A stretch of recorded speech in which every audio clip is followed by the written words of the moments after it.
On our focal point segment, we'll be bringing you the story so far as the closure of Nigeria's land border is concerned and what some members of the business community here in Ghana have to say about this.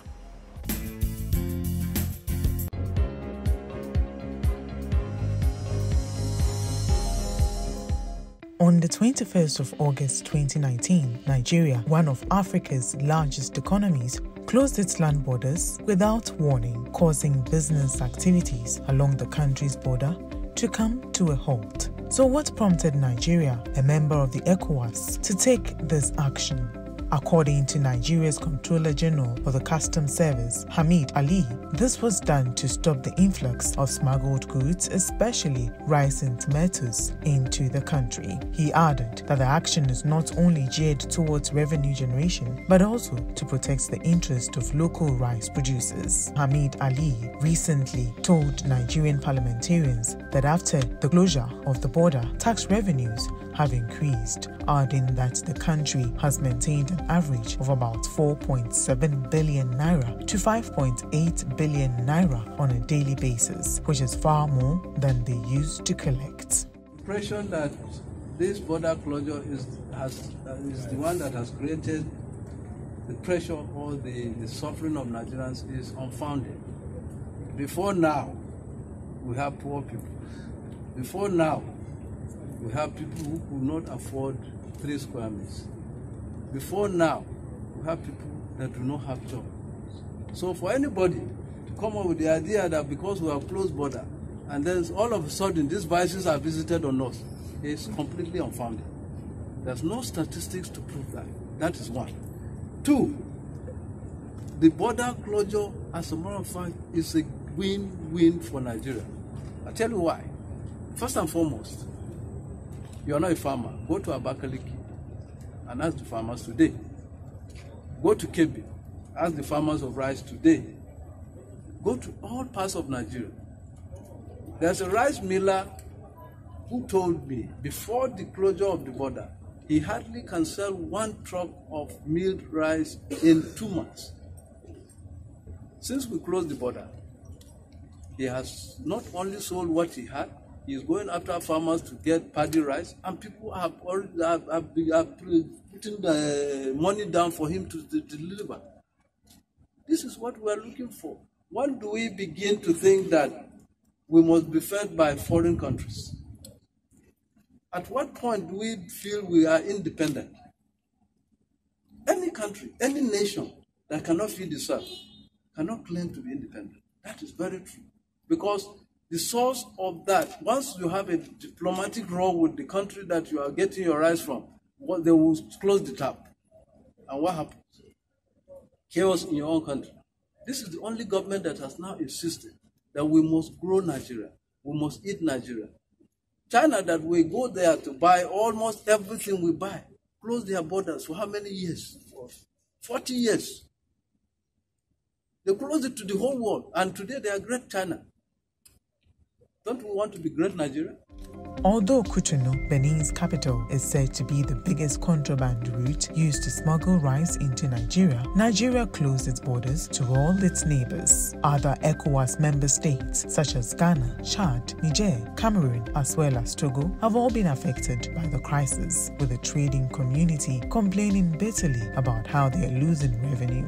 The shutdown of Nigeria's land border has become a topical issue among the business community in Ghana. Ghana's exports to Nigeria was $80.96 million and its imports from Nigeria $159.38 million during 2018, according to the United States Comtrade database on international trade. With this magnitude in the volume of Ghana's import and export to and from Nigeria, to say Ghana has been affected by the closure of Nigeria's border will be an understatement. The business community in Ghana is not happy. To them, this is a wake-up call to Ghana. They believe it's time for the government of Ghana to protect its local business community too.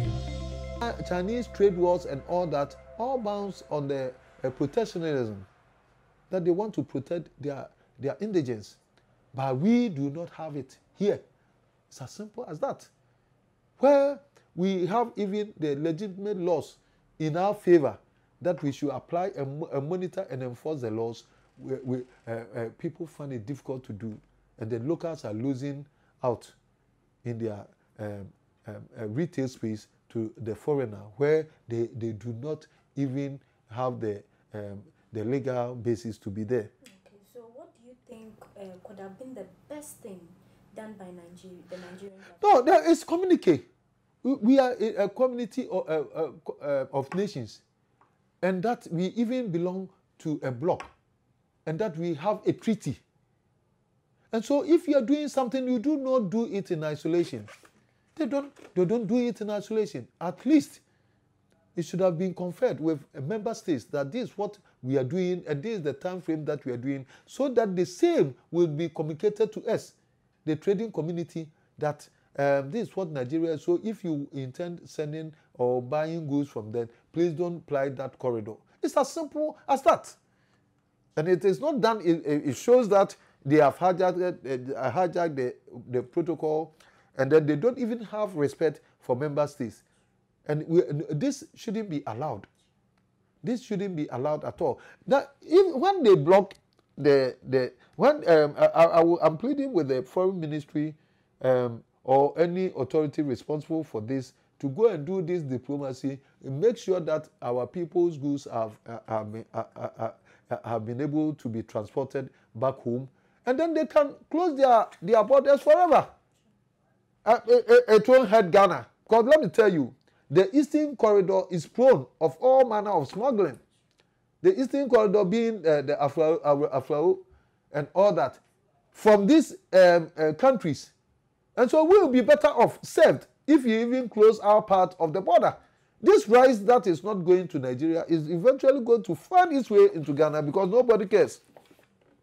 And then this volume is going to come, and then you know when it succeeds to come, it means that equal amount of exchange will have to leave because we have to pay in the foreign exchange. And then duties are also not paid. And then it will come and flood the market, and the locals produce because we are not protecting our locals. So when they close their border, the first thing Ghana should have done was also to close this side of the border. We want the government to know that Ghana is a sovereign state. Ghana is not a subset. Neither Ghana is a 37 state in Nigeria. Ghana, we are a sovereign state.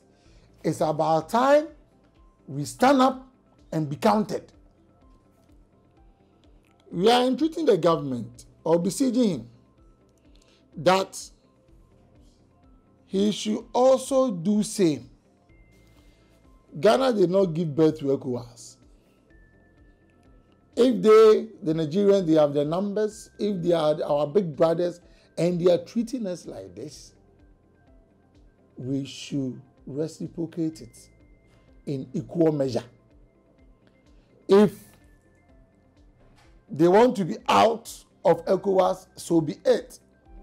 Jeff Silva is a Nigerian exporter based in Ghana. He told International Trade Focus that the shutdown of Nigeria's trade border is not only affecting the other nationals within the ECOWAS community, such as Ghana, Benin, Togo, and Cameroon, but Nigerian nationals in the export and import business who operate from the affected ECOWAS countries are also suffering the consequences of the shutdown. The exporter said he believes there is more to the closure of the borders than what is written on paper. You know, with the current press release of the NCS, Nigerian Custom Service Chief, on Monday, 14th of October 2019, where he officially made it clear that the Nigerian border has been shut down, has been closed officially from anything land export. Well, I'm still yet to understand where that stands with the agreement that we are having free trade and human movement within the ECOWAS community.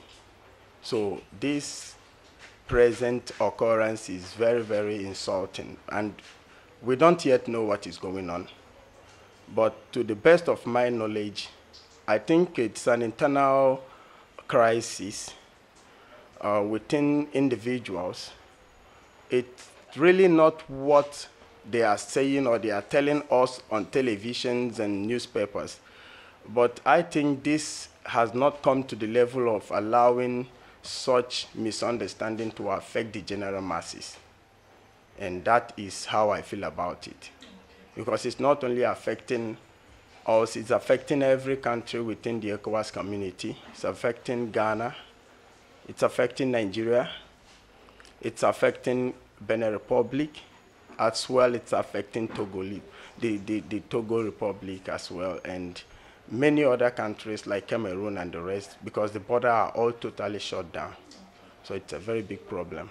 Coming down here in West Africa, if President Muhammadu Buhari is saying that Nigeria is gaining through the closure of the borders, and the economy is growing, and then Ghana is losing, and Togo is losing, and Benin is losing, and whatever country is losing, well, I'm personally yet to see that, because we are the business people, and back there in Nigerians, our people are crying.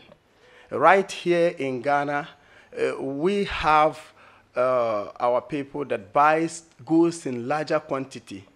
Having been in the position to have this information, I will tell you clearly that millions of goods, or goods worth millions, are here in Ghana, Ghana-made products, and they are already been paid for by Nigerians to be exported, and they don't have the opportunity to bring it in. So the closure of the border is not on favoritism to Nigerians or to the Ghanaians, but like I said, I think it is politics, and I think also it's an internal crisis which did not consider the place of the common man or the general masses. Ghana's Foreign Affairs Minister, Madam Shirley Ayukobochi, met with Nigeria's Foreign Affairs Minister, Mr. Jeffrey Onyema, in hopes of resolving the trade issues caused by the closure of Nigeria's border. Mr. Onyema explained that the move to shut down Nigeria's trade border was to curb criminal activities at their country's border, and that no specific country was targeted. Mr. Onyema added that Nigeria is situated within the ECOWAS sub-region, and so they respect the ECOWAS rules, which allows the free movement of persons and goods. Ghana's Foreign Affairs Minister, Madam Shirley Ayukobochi, said she hopes the issue would be resolved amicably and quickly so that Ghana's exports into Nigeria will continue to have a safe passage without impediment.